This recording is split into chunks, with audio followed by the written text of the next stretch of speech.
and welcome to Listening Librarians. I'm Katie. And I'm Jennifer. And we're so pleased that you're here with us because June is Historical Fiction Month, and I'm a sucker for historical fiction.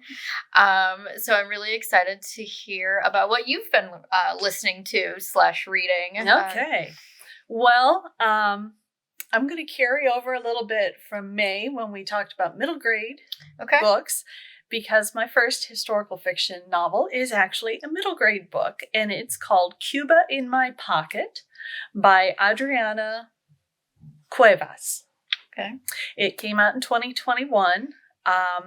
It's the story of Cuba, who is 12 years old, and it's set in 1961 in Cuba, just after the failed Bay of Pigs invasion. So it's a time of a lot of tension between the U.S. and Cuba. It's a time when there's a change in the government, because this is when Fidel Castro and his revolution were coming to power. And Cuba's family does not support Castro and his revolution. But they have to hide that because, when somebody else comes into power, the people who were against him get to be targets. So, to keep Cuba from being sent off to join the Young Rebels, which was like a youth group for Castro's group, his parents decide they're going to send him to a cousin in the U.S., specifically in the Miami area, which, of course, is where a lot of Cubans ended up migrating to at this time. So we have Cuba in the U.S. He is away from all the rest of his family, including his little brother, and he's homesick. Yeah. He's having to learn English. He's at a new school with new people. Even the person he lives with is new to him. So it's a very fraught time for him, and he wants very much to go back and be with his family, but he's also then learning how to deal with being in a new situation and what will happen. Will his parents come to see him? Will his whole family be able to make it over? That's the question of the book. It's a real short one. It's about 6 hours, and this one is narrated again by Anthony Ray Perez. Okay. Which he did the Sal and Gabby series I talked about last month. So a very enjoyable voice and a really nice slice of history from a period that is not too far back, but it's one we don't think about very often. And as a parent to an almost middle schooler, probably not a time that those kiddos learn much about just yet either. Right. So it'd be like a new experience for them if they listen to something like this. Oh, yeah. That sounds lovely. Yeah. Well, I'm going to take us a little further back in time. Okay. So one of the books I listened to was The Codebreaker's Secret. It's by Sara Ackerman, and it just came out last year. And it actually bounces back and forth between 1943 and 1965. So in 1943, which is where the book starts, we discover our main character. Her name is Isabel, but she goes by Izzy Cooper, and she is crazy smart, and so she's our code breaker. She has been sent from mainland U.S. to Pearl Harbor. Pearl Harbor has obviously already happened, the big attack, and so she's going to be working as a code breaker, trying to decipher some of these messages that are coming out of Japan to try and help our troops. And of course, though, it has to be very hush-hush because it's very secretive. So she has to tell everybody that she's just like a secretary that works at 2 a.m. sometimes. And so she can't even tell her roommate, who she becomes very close with. The roommate is fantastic. And it kind of helps take Izzy from this quiet, shy girl and, takes her to parties and introduces her to the eligible young men. But Izzy doesn't really have much interest in those eligible men because she has actually accepted this position because her brother had been stationed at Pearl Harbor when the attack happened. He was one of the people whose lives were lost. And he had always written very fondly of his friend, Matteo Russi. And so she wants to meet Mateo, and she does right away. And of course, there's feelings for Mateo.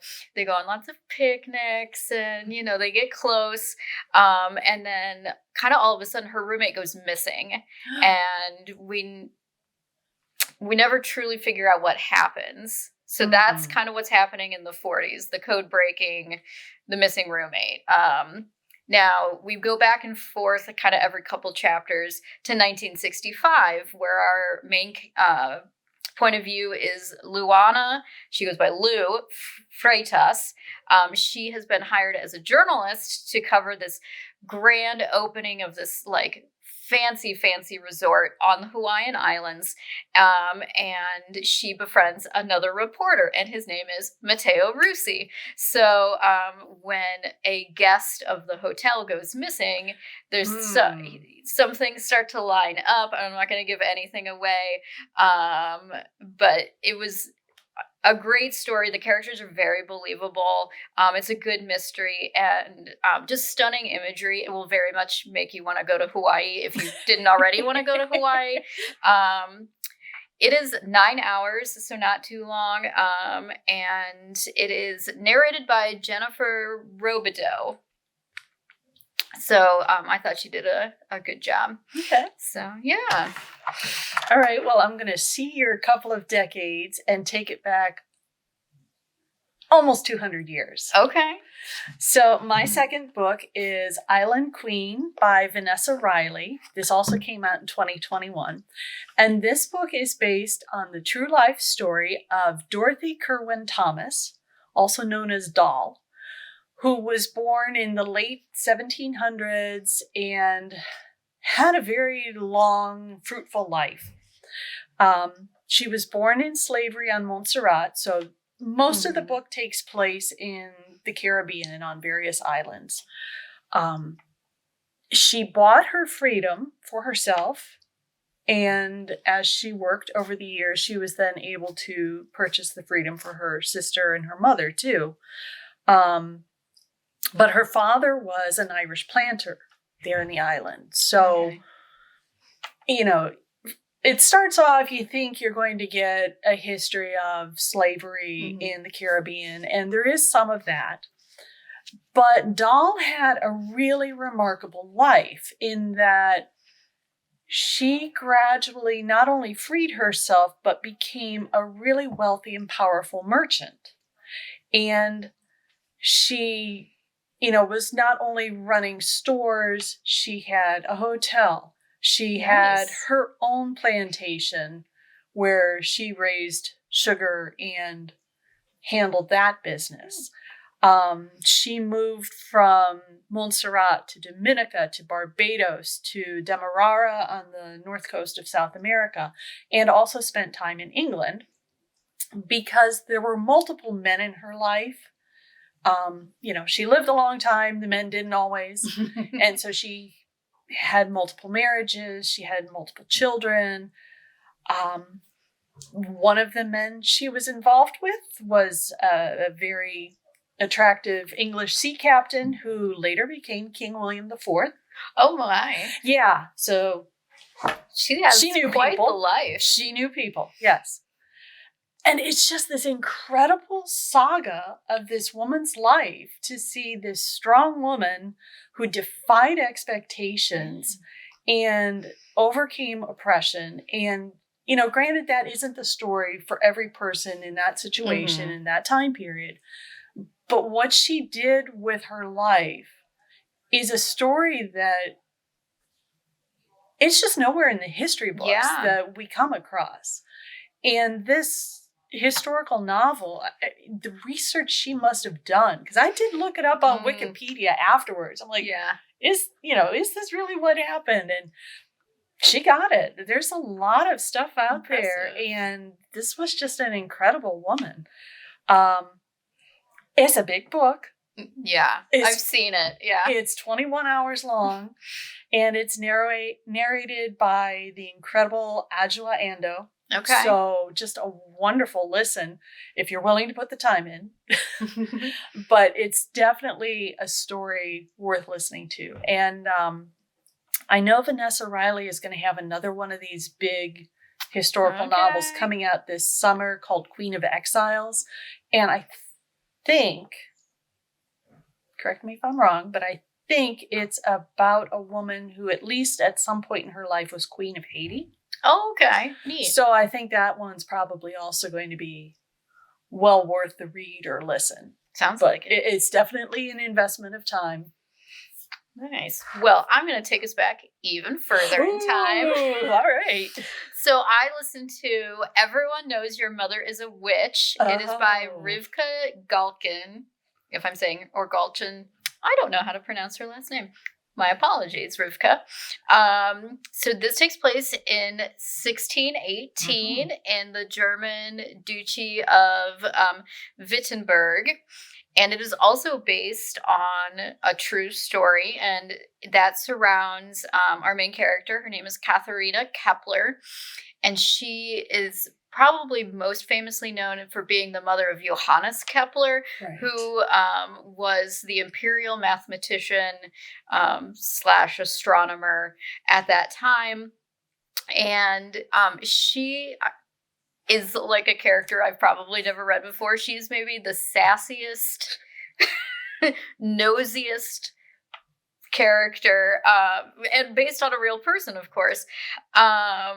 So she's very humorous, but it kind of gets her in trouble. So there's some jealousy amongst the people that she lives in this very small town, because her son is so well known and it's perceived that he's wealthy. She's not necessarily wealthy, though. As I mentioned, she's very nosy. She's gossipy, and she's in everybody's business because she's a widow and she kind of doesn't have anything else to do, and she can't read, so she can't distract herself with that either. And then she also sells herbal remedies. That's how she makes money on the side. So one day, Ursula Reinhold, who is one of her neighbors, and Katharina, just to go back to her sass, calls this woman the werewolf. She has nicknames for everybody, just based on her observations. They're not always polite.